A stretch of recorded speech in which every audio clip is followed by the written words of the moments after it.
Hello lovelies and welcome to a new process video. So I have a bit of a treat for all you art journal lovers out there. This would have to be one of the longest art journal videos I've ever uploaded. It's about 12 minutes long and I generally try to keep all of my videos under 10, including my project life, and they take the longest. So I was quite surprised with how long this process video is, especially considering it's an art journal page. But I thought you might get a kick out of it. This is probably one of my favorites. I did this just the other day, so it's not that old, so I can still remember most of it.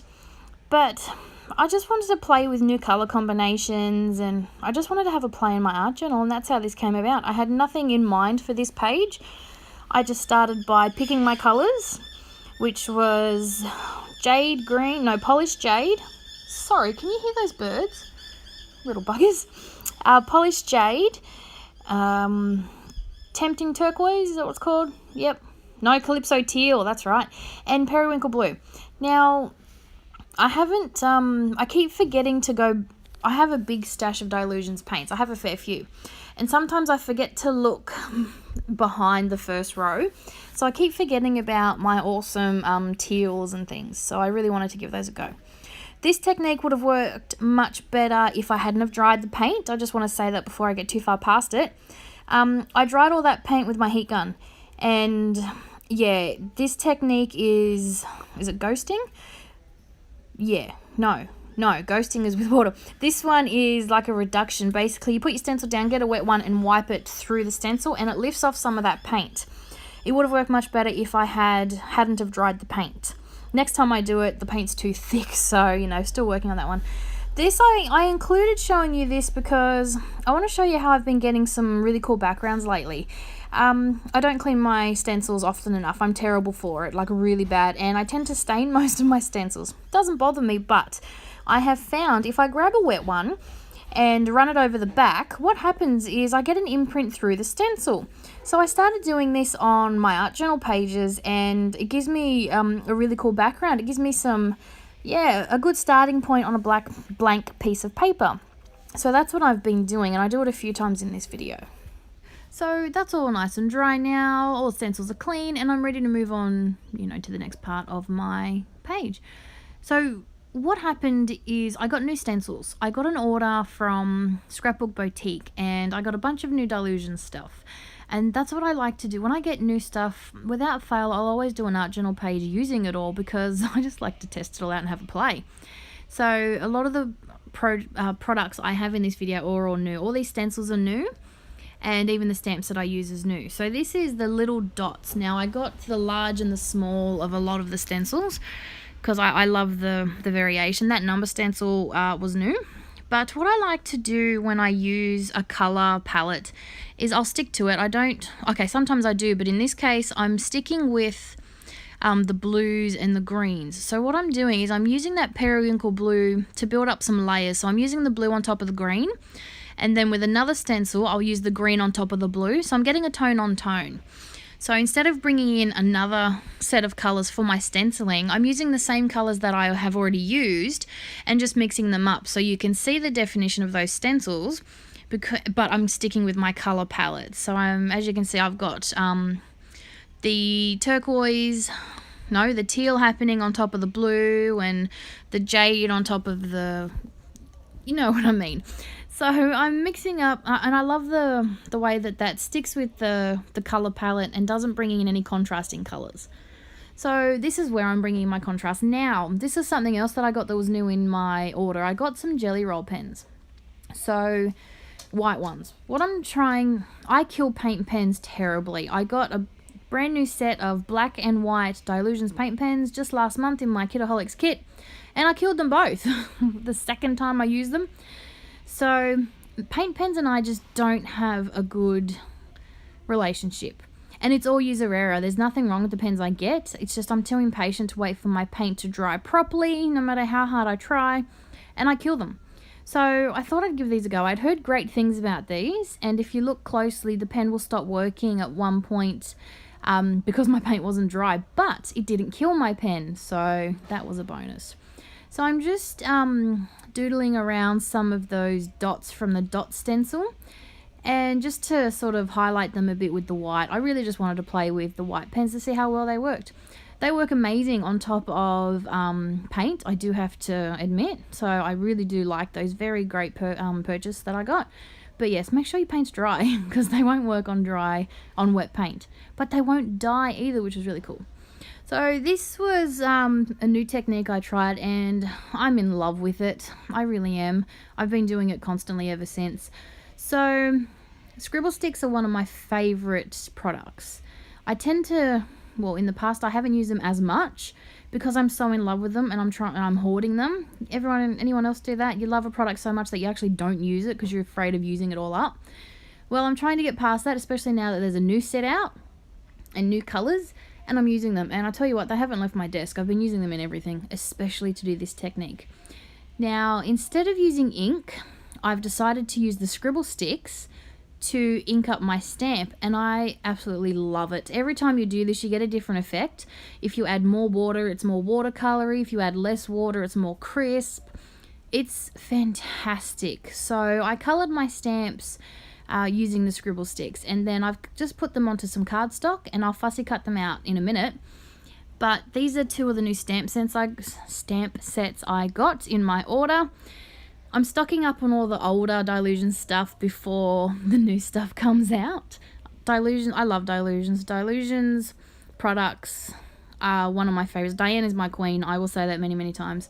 I love her stuff, and I love her quirky personality. It suits my own, so I love a lot of her products and, you know, the quirkiness in them. And this was a new set I got, the bodies and the heads that you can mix and match. That's what I love about. That is what I love about Dylusions. You can mix and match everything. I'm very tongue-tied today.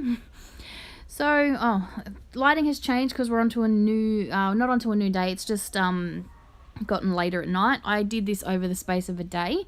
I was trying very hard to let everything dry, and then also, you know, school holidays, have to entertain the children. So yeah, lighting has changed because it is now nighttime, and that is my warm light bulb, which I hate, but you know, it does the job.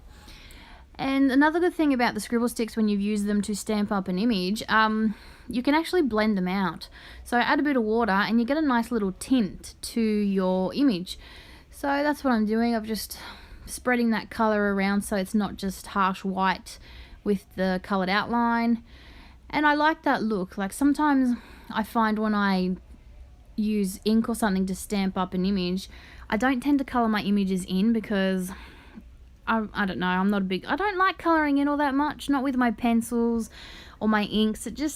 I don't like the look of it.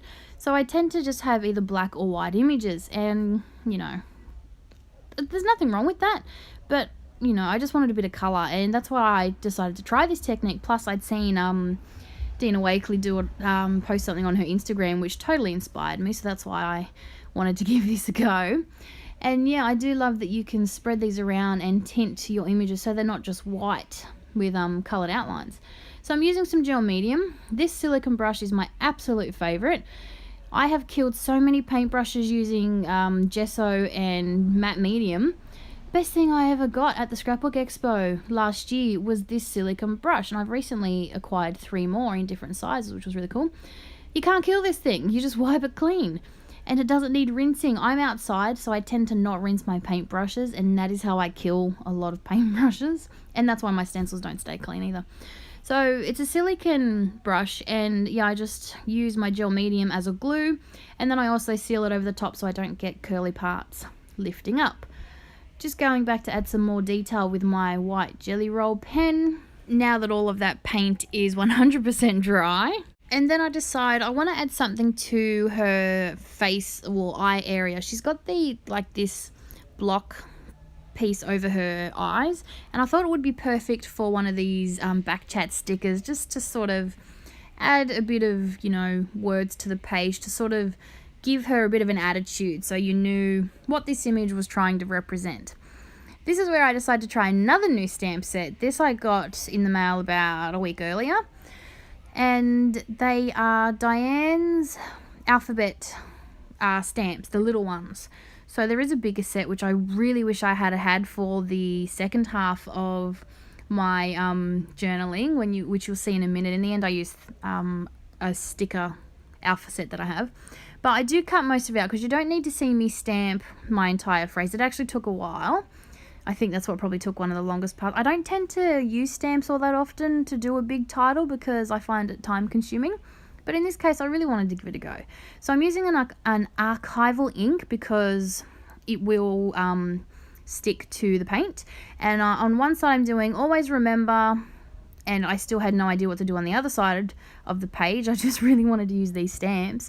I had no plan when I started this page. It sort of unfolded itself. And on the other side I'm writing, I'll always remember you're a damn, and then I'm getting, because I really wanted that queen to stand out really big. This is where the bigger version of these stamps would have been perfect. But I don't have them. So I went and got some black alpha thickers and I'm writing queen. And then of course I had no E's. So I had to use 2 3s backwards, which, you know, works for me. So that ends up being my title / journaling on this page. And, you know, I'm really happy with it. This page was all about just testing out new products and just painting for painting's sake, you know. Ever just want to create a page and just get messy? As you can see, my desk gets very messy whenever I do an art journal page. And I just wanted to add some more doodling, really. I loved this pen. I just wanted to play with it more, honestly.